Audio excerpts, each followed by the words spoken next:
o Karakia tapito. Tua te kawitura tutu te he. Tua te kawitura tutu kawitura utu kawitura tai. Te heu kawitura mai tutu kawitura. Te tu mai nā koe te tutu kawiture. Mai e te tipua. Mai e te tapito. Hare mai a koe a whakautunuku. I a whakauturaki. Ko tau mano te tōku mana. Tutu mau te whakamawa sa tina. Mihi. Tai te tēnā koe tū te haunoku, mō tō Karakia, mō tō Mihi, whakatūwhera o tātou nei hui, tēnā koe. Nau mai hara mai koutou, ki tēnei hui o tātou, te Biodiversity and Biosecurity Committee, tēnā koutou. So yeah, welcome here, welcome to the meeting. We've got a quorum present, so I'll declare the meeting open. Apologies, so we've got this Councillor Robinson and Councillor DJ online. Might have Councillor McKenzie might be just a lateness, so just note that. And Councillor Edge for lateness as well, he's just upstairs with another meeting. They're coming in. Anyway, they're slightly late, so all good. Any others that we know of? No, all good, just note them. Any conflicts of interest, not that I've received. No public forums, deputations or petitions today. Is there any extraordinary or urgent business? Don't think so. All good. Any notices of motion? Don't believe so. All good. We'll go to 7.1, which is on page 8 of your agenda, and that's the minutes from our Biodiversity and Biosecurity Committee meeting on the 27th of March. 24. Does anyone have any matters of accuracy with the minutes? No, it doesn't look like it. Therefore, do I have anyone who moved the minutes? Yep, Councillor Cranwell and seconded by Councillor Burns. That the committee confirms the minutes from our committee meeting on the 27th of March 2024. Any discussion? All those in favour, please say aye. Any against? That's carried. Thank you. So that moves us on to item 8.1, and that's on page 14 of our agenda. I'm going to ask Emma to come to the table and introduce this report. So, kia ora, Emma, welcome. I'll hand over to you, and thanks for being here. Kia ora. Thank you, and kia ora koutou councillors. So this report is an update on the status, the resolution status item, and there were just a few follow-ups from the meeting that we had in March earlier this year. So firstly, around the quarterly work program update, there's a note that there's two outstanding ones there, point 2. Point 1, which was a request for an update on the regional parks and land strategy. So last week, councillors were provided with some information on that and the development of those strategies. So work's underway to bring back the regional parks and land strategy around the middle of this year, and then looking at that being completed as part of the work around the Canterbury land and park strategy by the end of the year. So you've got further information being provided on that. In terms of an update on the budget, the Q3 report will go into that, so I can provide further detail under that item. And the third query was on for some more information on the international visitor levy criteria. We will send round a link which provides quite a bit of detail on this, but essentially this is a fund that the government set up using the visitor levy, which I think is set at $35 per visitor, and that is put towards both conservation projects and projects related to tourism, and particularly the impact of visitors in tourism. So it's a wide range of projects I won't go into detail of that, but we can share the link and that gives an outline of the criteria and the types of considerations. It doesn't include all the projects in there, but that's what we'll be able to report back on that item. And the rest of the items are mostly green, and we will be providing an update for people so later in the meeting talks to the update on the Canterbury Biodiversity Strategy. Thanks, Emma. Any questions from councillors? No, all good. Thanks, Emma. Looks like you can leave the table. So thanks, councillors. Want to move that? No? Great. So just resolution is that we note the status of the previous resolutions provided in the Biodiversity and Biosecurity Committee status report June 2024. So Councillor Ward and Councillor Mackay seconded. Any discussion? All good. All those in favour, please say aye. Any against? Carried. Thank you. So we go to 8.2, and this is our third quarter program report, and that's on page 20. And I think is it Emma again? Welcome back. Cookie Mike. Thank you. So this report presents an update on our progress against the levels of service and key initiatives, and reports on both the progress towards those in terms of project updates, and also provides a financial update for the biodiversity and biosecurity portfolio as a whole. Just a reminder that this is the third quarter, so the January to March period. So that's the context, and there have been further updates to that. There are 4 levels of service under this portfolio and 4 key initiatives.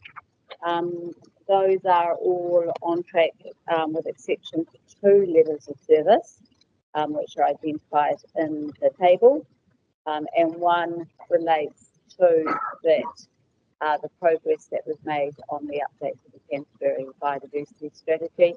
At the end of quarter 3, there have been some delays, so we had marked that as 4, but as amber. But I'm very pleased to say that we've made good progress in quarter 4. So we are anticipating that that will be on track at the year end. And the other one that at quarter 3 we identified at risk was some of the project work under the Milirako program. So that is amber in this report, but again, good progress has been made, and we are anticipating that to go green at the year end. In terms of just highlight, as I mentioned, around the finances.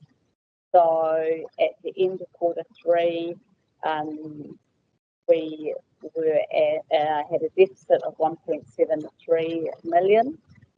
That was largely due to the sort of cycle of revenue and expenditure, particularly in the Wild and Conifers program. So at the end of March, we were tracking that was overspent.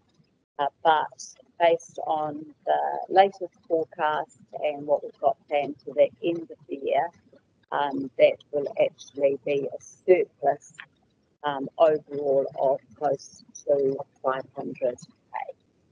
So that will correct itself by the year end. Thank you, Emma. Any questions for Emma? Yeah, great. Button. Yep. That's right. Just push another one. Yeah, get another one.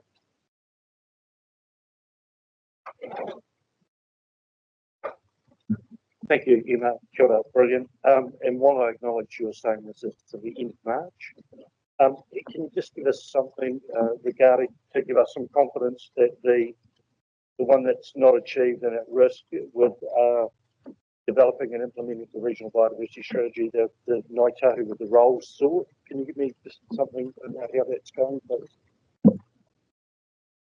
It is going to be covered in the next item in 8.3. Whatever. Oh, we can cover it if you're happy. Yeah.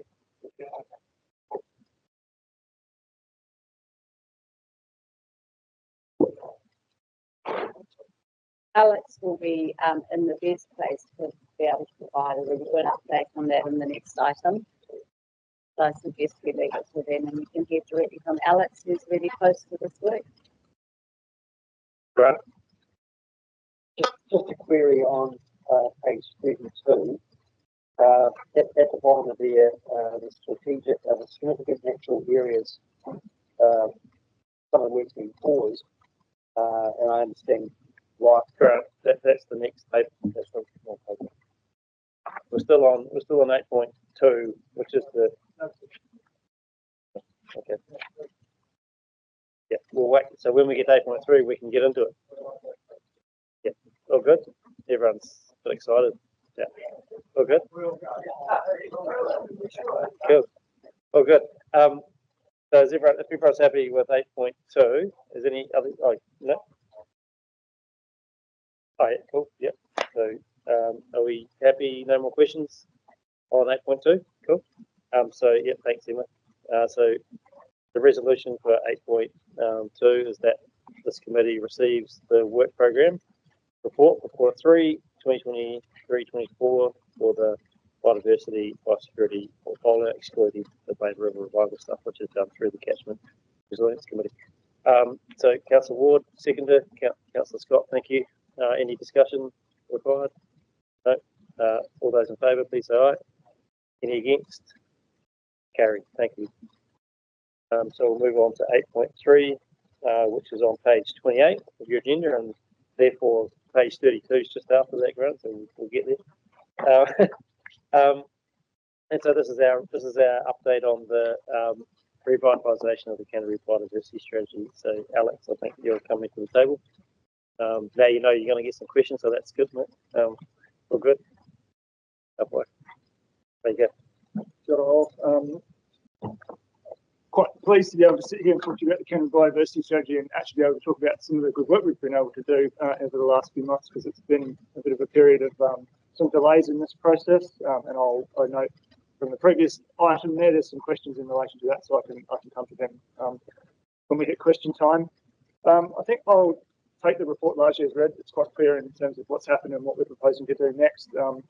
But I will reflect, I think, on a couple of those elements and what we've been able to achieve. So we kind of kicked off a few months ago with a good session where the chair of this committee, Councillor Pauling, and myself and some of my team attended and presented to Whakatau. We talked about this work and the connections to a whole heap of our other work and the opportunities for the Runanga to be involved in the future. As a result of that session, we're able to get some participation from the Whakatau attendees along to our biodiversity discovery session. And we've got sort of open door to go back to that forum to continue to update, provide opportunities for ongoing involvement to the extent that the Runanga wish to be involved. I suspect we'll see a bit of a mixture of interest across those groups. And then looking ahead in terms of supporting the work of the Runanga, and as it mentions in the report, pending the results of this council's long-term plan deliberations, funding is set aside to support the revitalisation, and that can include supporting the Runanga to ensure that involvement guides the process. Following the Whakatau session, we hosted, as I mentioned, the discovery session. So that was the first bring together of all of our signatory stakeholders, partners, and other interested people to talk about the history of the Canterbury Biodiversity Strategy, and more importantly, what's next and what's important to all of those groups. Couched a little bit in the sort of changing circumstances of them across the region, a lot of the threats, pressures, and trends of biodiversity sort of continued in not always a positive direction. So a good chance to reflect on some of the work that there is still to do, but also a really good chance for that group to come back and talk about all of the amazing work that they've done, either as individual entities or working collaboratively across agencies, including with Environment Canterbury, to deliver like operational biodiversity projects or align their organisation strategies to the sort of shared vision of the Canterbury Biodiversity Strategy. I've put all the material that we presented to that forum as part of the attachment to this paper, so you can see the slide pack. I know that some of the councillors in this room were able to attend for some or all of that session, so there may be some in your discussion time, some reflections that you have about that work. And I think just to close, I'll talk briefly about the next steps, but couched a little bit, as I mentioned, on your long-term plan decisions, but we're sort of ready and raring to go with some biodiversity research work, preparing to bring on some facilitation assistance to help us to continue to drive that project forward. Now we've got a bit of momentum, and again, working with the Ranganga to ensure they're supported to participate in this process, with some conversations, early conversations at the moment about what sort of involvement each of the partner organisations and stakeholders might want to have in providing technical support to the review, and whether any of them are interested in that governance level conversation. So those will be decisions to come, I'm sure. Oh, maybe not. I'm unclear about the nature of the decisions, but certainly how this council is represented, as I've foreshadowed in a previous report on the biodiversity strategy, will be something for you to decide in the future. In the interim, we're relying on the direction that we received in the past committee update and a past committee resolution, which is to continue working with the chair and deputy chair on this committee to drive that work program forward. So that's how we've been progressing for now. That will be. Kia ora, thank you, Alex. Great update. Questions? Got Nick and then Greg and Grant, I assume. Yeah. So where you go, Nick? Kia ora, good, Alex. Thank you for the report. And also, I want to go to page 30, around the by hearing where the chair actually attended as you're reporting here. Again, I come back to this with the strategy, and probably off the back of the visit to Whakatau. And one of the things that I think is really important in this part of strategy is about the procurement of services. And so I believe that there's work being done on that, because we've got the principles and all that sorted, and there is a want and a need. It's just how you implement that. And I think the issue was around the procurement of services initially, as to who is it preferred, and it's not preferred the wrong word, but what service providers are you actually going to procure, and the qualifications or the compliance and all of that that's needed for those kind of procurement services to be able to be allotted. But is that what I'm hearing here? Is that what you're working on? So, from my perspective, that's probably jumping ahead into an implementation phase of the strategy that we're actively revitalising.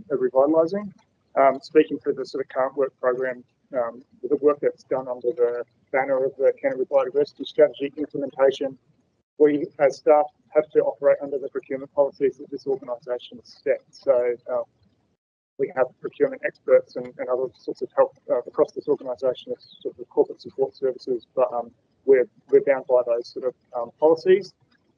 I wonder if perhaps the issue in Kaikoura is a bit disparate from the revitalisation of the Canterbury Biodiversity Strategy, which is a strategic strategy document development piece, rather than a implementation and service provider.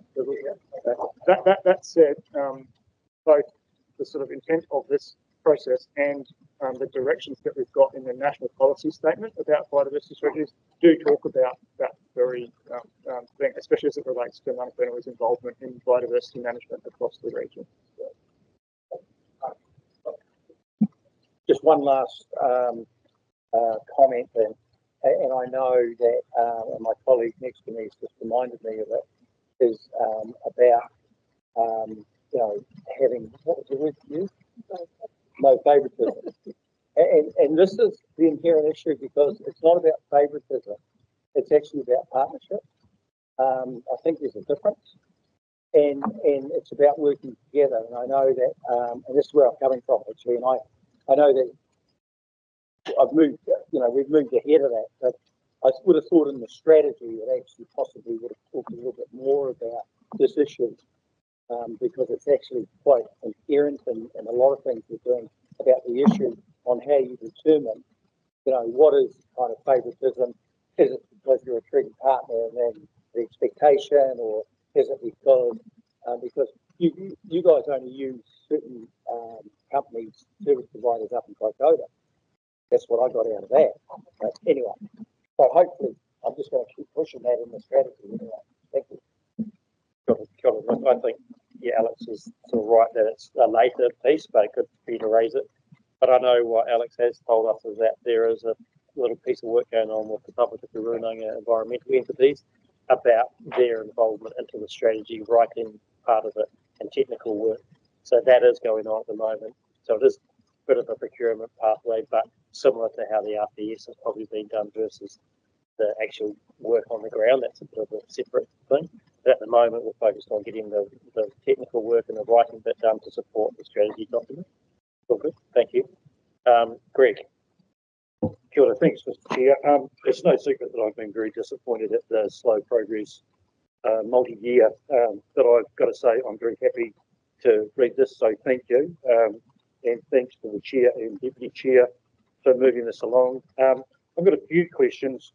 I guess you did mention that there is funding set aside for this revitalisation, including Manawhenua involvement as well, as much as they do and don't want to do. But can you give us some surety that, given the CE has said that there's likely to be a couple of $1 million worth of savings as part of the LTP, that this won't be impacted again?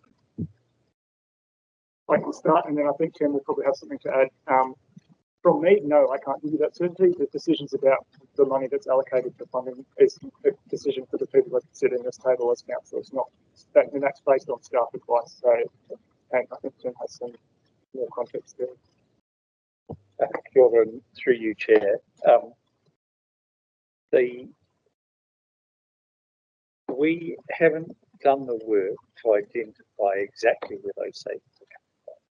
But what I can give assurance, and Alex is right in that he can't give you assurance, but I can give you assurance that we are not targeting specific pieces of work. It will be more across the board, and that it will not affect levels of service. Cool.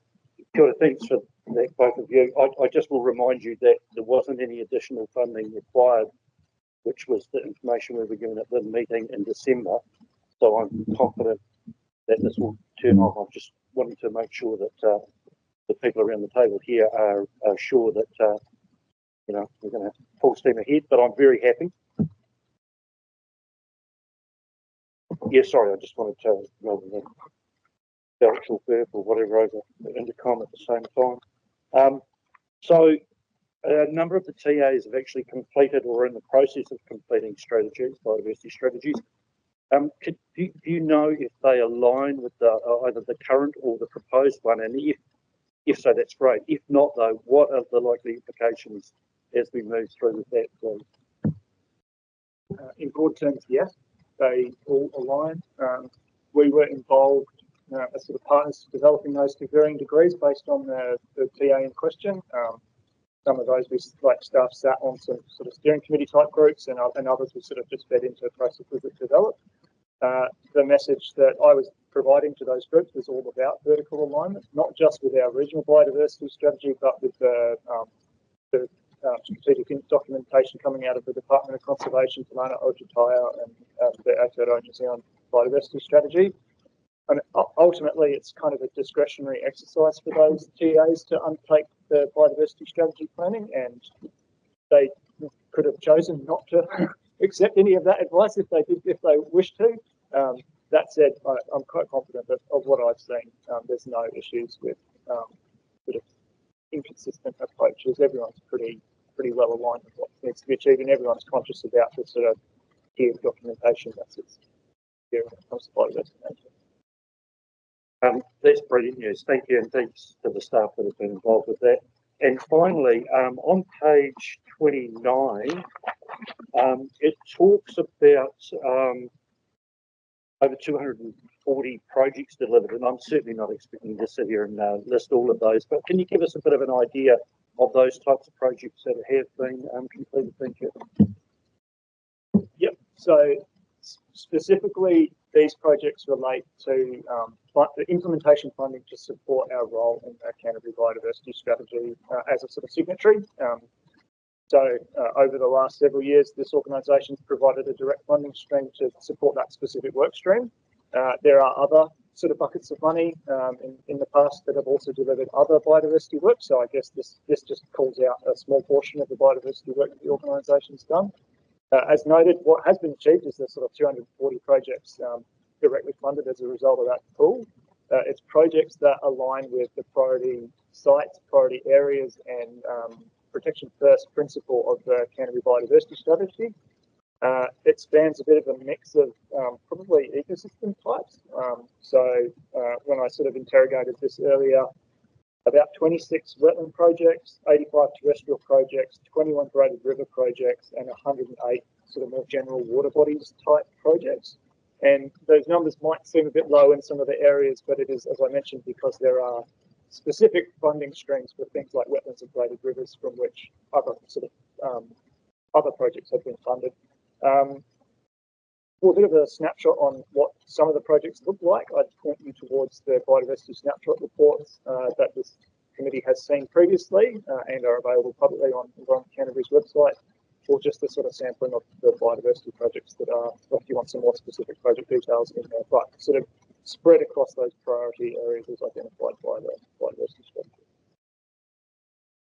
Just a supplementary on that, and that's brilliant. Thank you. So, are you saying that, for example, some of those projects are through the likes of the Waitaha Fund, or these are operational funding from within the organisation? Of the 240 projects that are mentioned in this report, that's also operational funding from ECAN. Waitaha Action to Impact Fund is a separate funding source with its own set of projects that support. Thank you. I was going to Nick because I answered a question on this one, and I'll come back to you, Grant. It's just a point to note, really, if we look on page 45, it talks about where some of the money's being spent, and like just about how many Ks of fencing and weed control and pest control, and the amount of money, but 3.93 million each in funding total. You look on page 45. So great point. I think the total means we put in 393, but $6.7 million worth of work happened. That's that sort of value for money. Thanks so much, Grant. Thanks, Alec. It's good to see this update and good to hear about the discovery work that was done. My question is related to page 32, just down the bottom, significant natural areas, and just the development of that process has just paused a little bit, and I understand that. But I was just wondering, in terms of the significant natural areas that we already know about, do we have a comprehensive regional-wide map of showing where they are?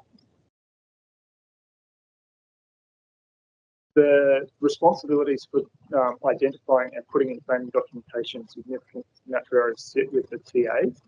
So they are available where they've been mapped, ground truth, and are part of the planning structures as from each of the TAs. I'm actually not sure if there's a consolidation layer that has.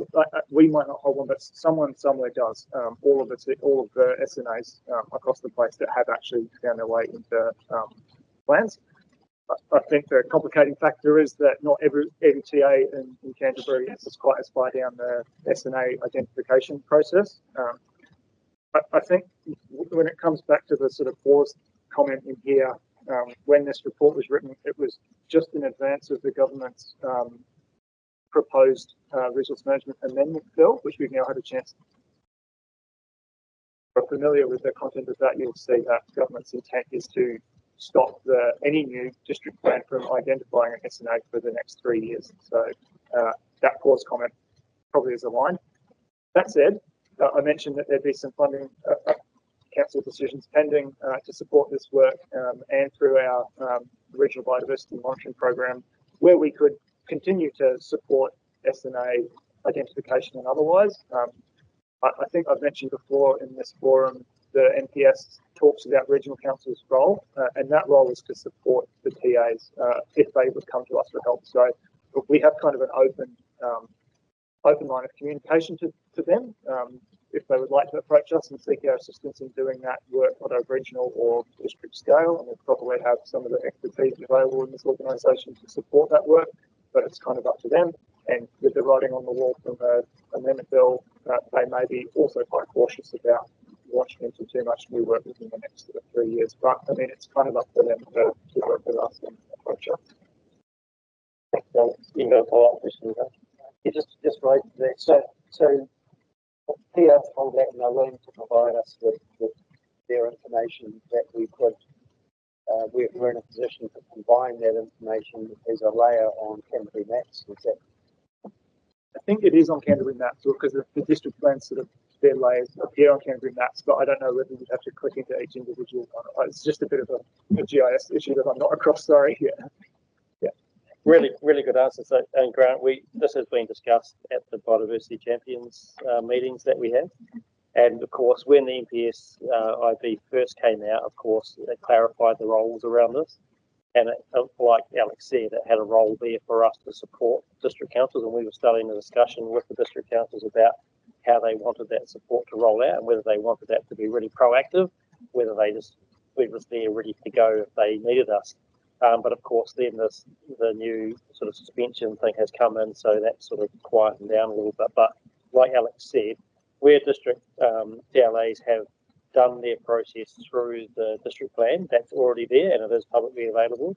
And of course, TLAs can still choose to carry on with their SNA processes if they want, and of course come to us for that support. So we'll do that if they want to do that. And so but that's where that sort of process is at. It's definitely not something we're in charge of, but I think your point about the compiling that, we should follow up on that because it could be a good bit of useful technical information for the biodiversity strategy. Yeah, for sure. Yeah, Grant? Just a final question.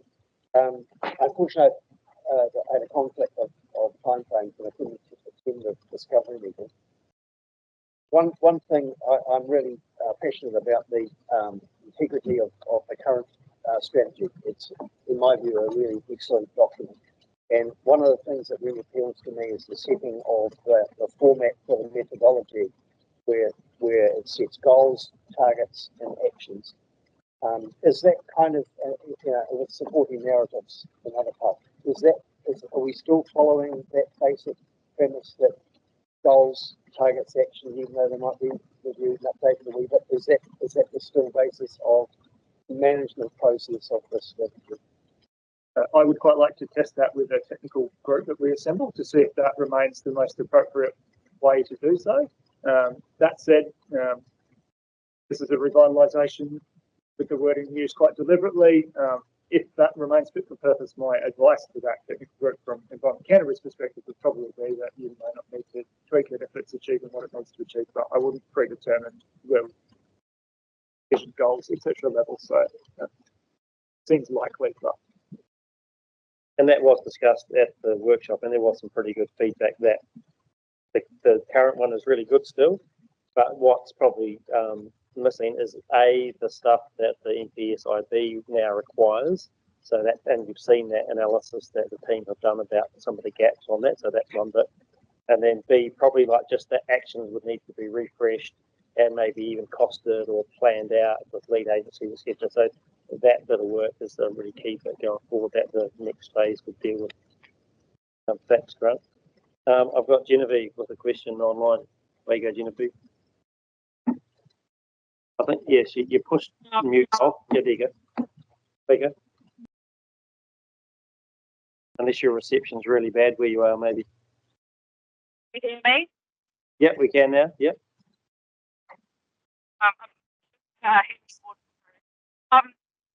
Just with regards to the SNAs, just what Grant was saying, I think it's really important, especially now, considering, what we are unable to do in the future for a short time.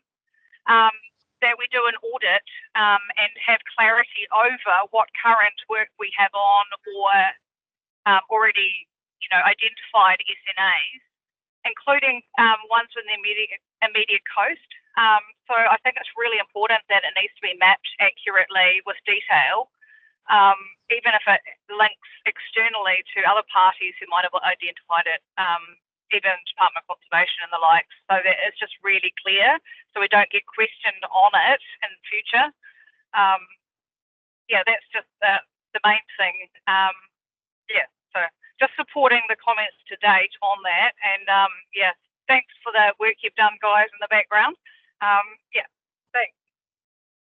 Thanks, Genevieve. And I think, like we noted, that can be a key bit of the work. Make sure that's compiled and part of the technical stuff that goes into the strategy. I think that's really important, and it's all publicly available, like we said. So thank you.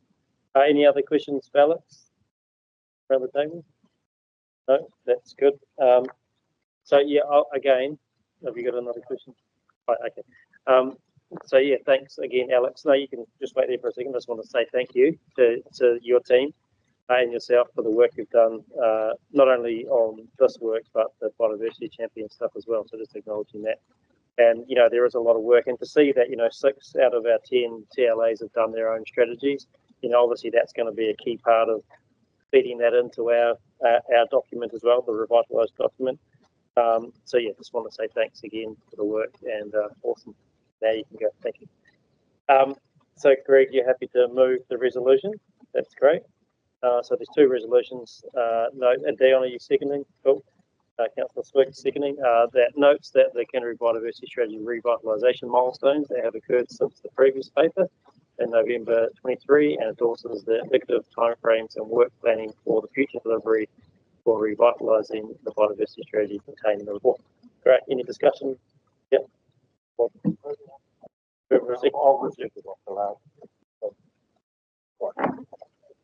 Thanks, Jeff. Look, I think this is great progress, and I'm feeling confident that we're kind of moving on this a lot faster than we have been in the last couple of years, albeit it's been work in the background.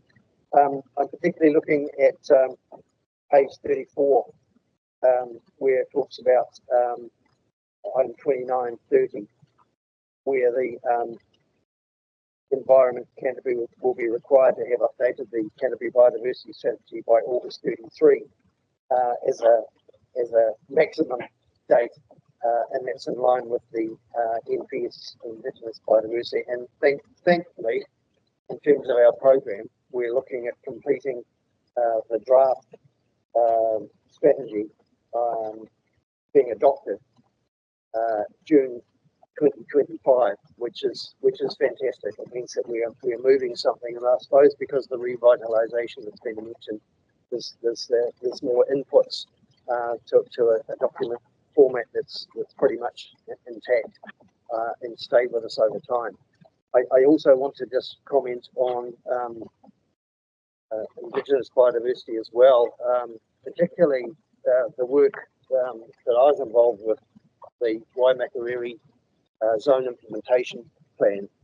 And one of the outcomes that was in that plan was that Indigenous biodiversity in the zones to be protected and improved, and in terms of biodiversity, habitat and ecosystems. But one of the key things, one of the recommendations from that was that at the time on the committee, I was supportive of this document and the current strategy as it applies to the Waimakariri zone in particular. And the committee at the time endorsed the vision, the goals, the targets and actions of the Canterbury Biodiversity Strategy. We recommended that Environment Canterbury supports the appointment of a regional coordinator for the Canterbury Regional Biodiversity Strategy, and that the Zone Committee recommends that the Waimakariri District Council increases its biodiversity capability and capacity. And they have done that. I think my understanding is there is a local trust. There's a great deal of enthusiasm, and in the submission to our LGP, it was clear that the Waimakariri District Council has moved really quite rapidly over the last couple of years, including the purchase of a large block of land, which will be converted to in a wetland over time and a lot of biodiversity. But one of the key things in terms of the implementation of the strategy at the water zone level was some actions to be taken by the council, and one of those was mapping Indigenous habitats, vegetation, and as an appropriate threatened plant and animal species in the zone. So there's a whole list of bullet points for actions by the local council, setting targets for protection and enhancement, those sorts of things. So this is timely and or timely. It's a bit of a catch up, but this is really important, and it is a fairly major outcome that is required as part of the zipper process for Waimakere District Council at least, and I presume other TAs as well. Thanks, Chair. Anyone else wish to speak to the motion? Come back to Keon, do you want to speak? No. Come back to Greg, just to say something too. And just in line with that, on page 52 of your report, you'll see the little snapshot which we did through the Biodiversity Champions stocktake process. And that shows, you know, those numbers along the middle there, 4, 7, 6, 6 and 4. That's out of 10 of our TLAs that have certain things going. So 4 of them gather external funding, 7 have contestable funds, 6 have fund biodiversity projects, 6 fund BAU biodiversity projects, and 4 offer rates rebates. And then if you look at the full-time employees, it's only 1 of our TLAs now that doesn't have a biodiversity staff, so we've moved a long way. So 9 out of our 10 have some biodiversity staff, 4 of them have at least 1, and 3 have at least 2 to 3. 1 has 10, probably us. So yeah, just so you know, so maybe it's out of 11 actually. And then the diversity strategy, biodiversity strategy work there that we've noted before. So yeah, it is really this. I think people have come a long way, especially since 2008. And the biodiversity strategy itself is because of that work's happened. So just acknowledge that. Greg, over to you. Kia ora. Thanks, Mr. Chair. Look, we are continually told by our community that nature, the natural world and biodiversity are important to them. That was reinforced during the LTP through our submissions and the desire to have, for example, a targeted rate for Christchurch Banks Peninsula. It is important to our communities. The biodiversity strategy, along with the regional biosecurity plan, are crucial and critical for our region. There is great concern at the continued loss of biodiversity in Canterbury, so it is important that we have a coordinated effort towards this, and I am again very thankful that this is moving. My final word would be more speed, less haste. Thank you. Kia ora. Got it, Greg. Well, we'll put that to the vote. All those in favour, please say aye. Any against? That's carried. Thank you. Let's move to 8.4, and that's on page 60 of your papers, and that's the report from the chair. So just to highlight, you'll see the key points there, in particular under 3. So one's about what we've just talked about, the biodiversity strategy work that's been going on, and also about our long-term plan work that we've been doing on the Christchurch Banks Peninsula targeted rate. So we've been through our deliberations, and we're heading towards that, so that's great. And there's also the recent events and stuff that both myself and Nick have been doing over the last quarter, and some of the stuff that's upcoming. So just take that as read. Any questions that people have? No, all good. Anyone want to add anything else that I've been up to over the last while into this? Yeah, Vicky. Yeah, just to add that I went to Canterbury Banks Peninsula celebratory day, really, and just to look back and looking forward, which was really well attended. Really exciting that they've gone from having, I think last year they had 14 groups that would coordinate under that Canterbury Banks Peninsula banner alongside Banks Peninsula Conservation for us. And there's a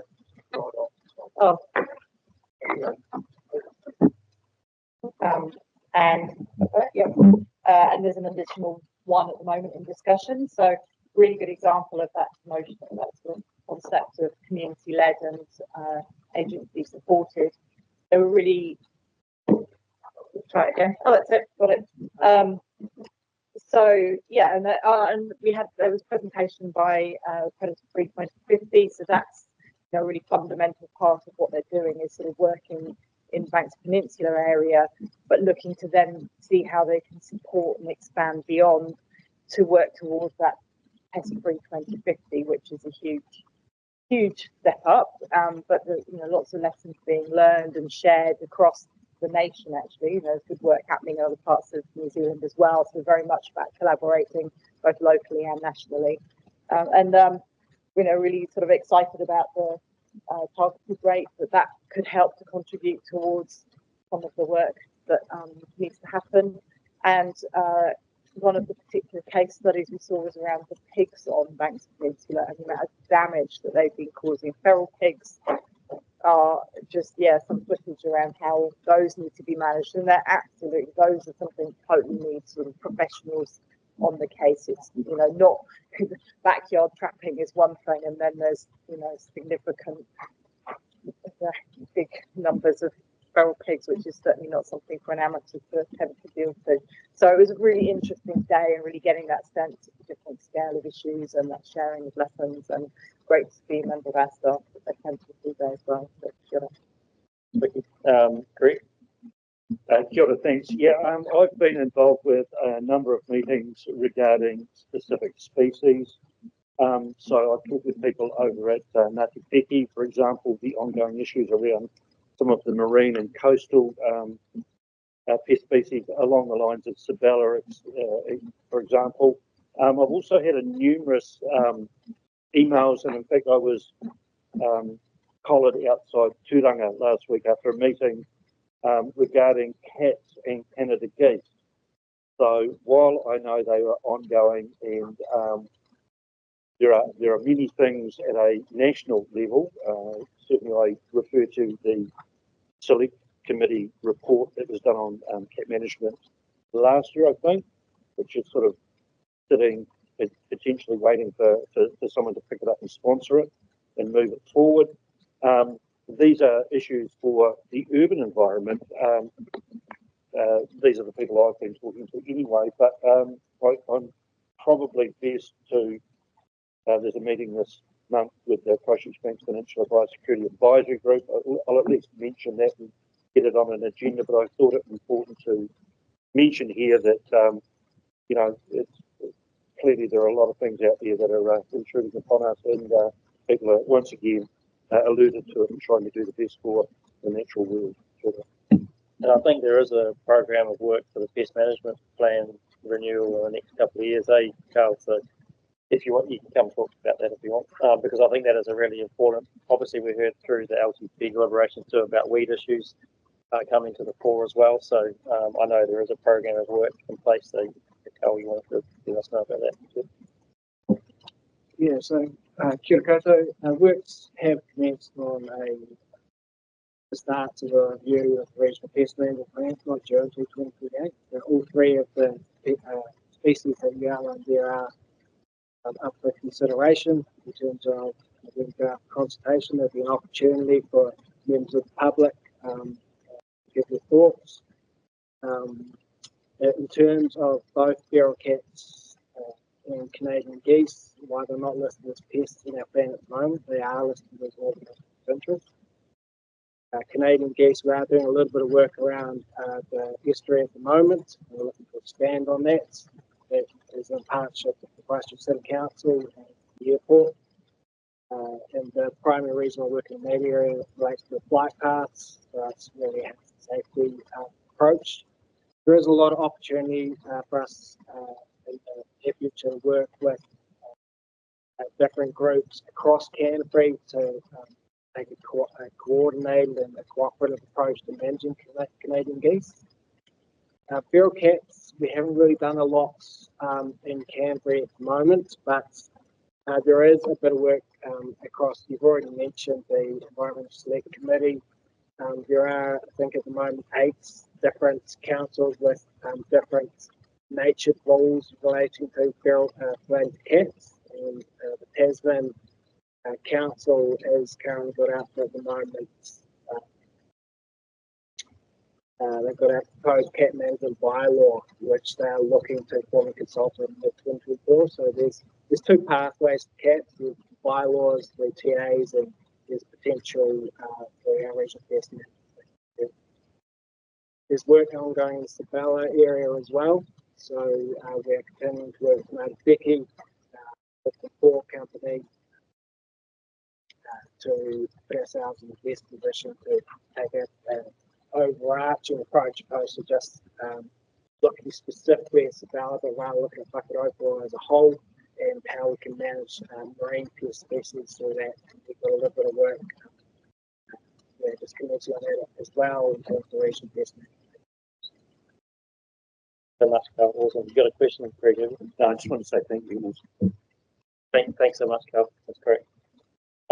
Peter, did you have your hand up earlier on? Actually, Carl might be able to help with this. Is I haven't talked to you. I should talk to my fellow councillor here about the Whakatau Regional Park and the work that's going on up there. Is that completed? That first stage, the removal of the wildings? First stage removal has been completed, so the water has been removed from the park. Preparation work is underway to enable planting of both exotic and native species. That should be happening. That's happening in August. The problem here, I'd have to go away and go check that.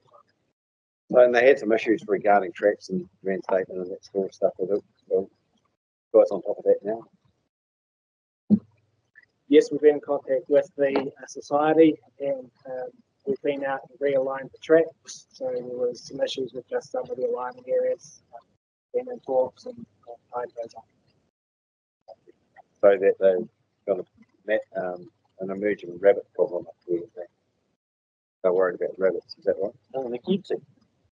No, this isn't Whakatau. That's not really the it's an oasis. The regional park has a pest management plan in relation to rabbits. We take a multi-faceted approach, which avoids gas and subshooting. The park as it stands right now has some old rabbit netting around it. The new native nodes that we're going to be planting in the park itself are going to have new rabbit netting around it. Nick, you say you're good? It's been answered? Cool, awesome. You've done that. Greg, do you have a question? Maybe you want, is this for Carl? Or? Oh, you've forgotten it. Oh, well. No, actually, sorry, Carl, I have, sorry. It's on Wilding Pines, and my apologies here because it's going to sound a bit garbled, but I was reading over the last week in regards to a potential new rule around up to 200 metres of a forest, wilding or conifer owner is going to be responsible for wilding invasion onto adjoining land. Do you know anything about that? We have no capacity to require a person to undertake work on another person's land. There is an existing rule which requires, in some instances, people to manage 200 metres of their own boundary, but not the other person. Yeah, sorry, just to clarify, yeah, we wouldn't be ordering them, but I'm understanding that there's something in going through one of the committees in Parliament at the moment where the forest owners have are basically saying we don't like that idea. I just wondered if you'd heard anything, but thank you. Thank you, everybody. Nick, did you have anything to add to the report that you wanted to say?